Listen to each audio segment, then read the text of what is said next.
Officials in Beijing are distancing the government from a commercial that's been widely condemned as racist. The ad for laundry detergent shows an African man's black color being washed off. China's foreign ministry says the commercial has not affected relations with African governments. CCTV's Rowie Ruttenberg reports.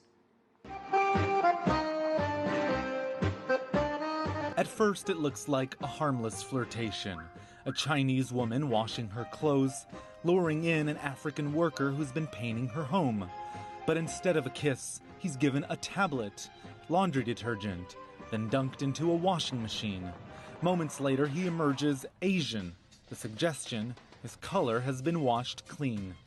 On Monday, Chinese officials tried to distance the government from the controversy and from the potential fallout.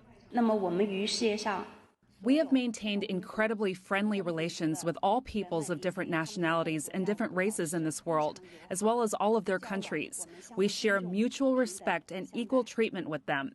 As far as I know, this is an isolated, uncompromising act by a commercial company.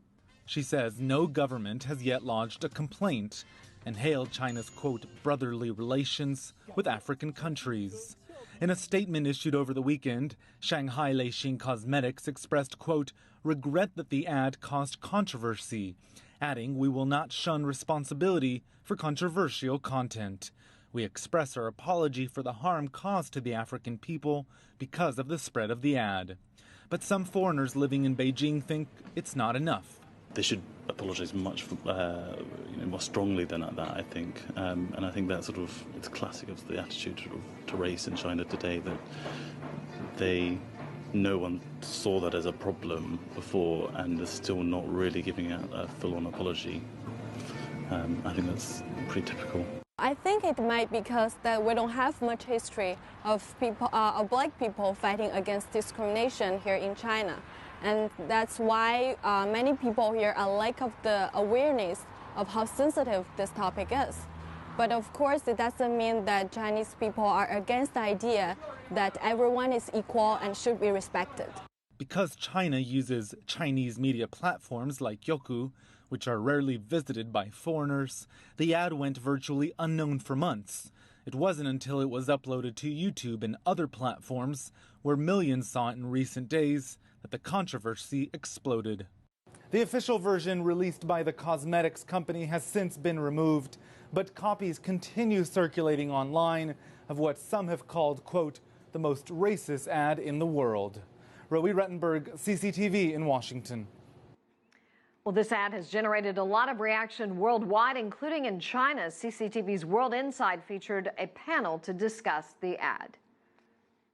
The ad was basically playing on a stereotype that black people around the world have been fighting hundreds of years to combat against, And it's disappointing coming from a place like China when China has tried to project itself as an ally for black countries and people around the world. And to see something like this, like I said, it's very disappointing. Victor, what do you make of it? I mean, why would a company put on an advertisement now in the 21st century using racism in a way stupidly in the advertisement? It is very hard to imagine someone would do that today, particularly in China. Indeed, I watched the replay of the commercial, and I personally am completely disgusted by the insensitivity. Appalled also by someone who could do that. Indeed, not only the insensitivity, but also the racism and the prejudice embodied in that commercial. I actually condemn this commercial, and I don't think the company which released this commercial has apologized enough.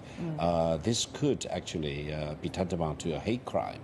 So I think the regulators and the investigators should really get into the bottom of this and also make sure that such heinous mistake will not be repeated in China. I detect, again, there are various cultural and racial stereotypes that have a reason. And this actually goes against also the effort by the Chinese government and also the leaders to reach out. For example, The Chinese leadership in the 1950s were very supportive of the civil rights movement in the United States. It also was very, very in the vanguard in supporting, in allying with African countries. Right. So in that sense, actually, the leadership has been saying the right things, has been doing the right things. But at the same time, Chinese society is very diverse, and people are not very shy about various stereotypes. If you like what you just saw, follow us on social media and visit our website, cctv-america.com.